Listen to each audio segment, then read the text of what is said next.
የሰሜኑ ተራራ የጋራ ቤታችን ዘመን የማይሽረው ትልቅ ነው ፍቅራችን። አንድ ጓት ተካፍለን አብረን የበላነው እንዴት ይረሳል ያሳለፍነው ጊዜው። ልዩነትን ትተን እንገንባ አንድነት የጥላቻን ዘመን እንዝጋው በእውነት።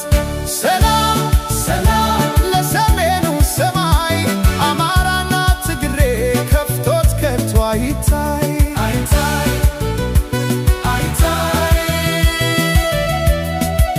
አንድ እናት የወለደችን ወንድማማቾች ነን።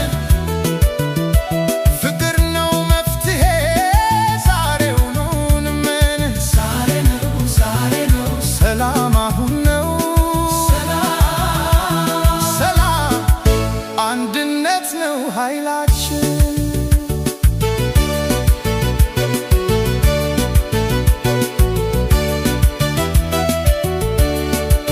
ታሪክ ይናገራል ያዕቆብ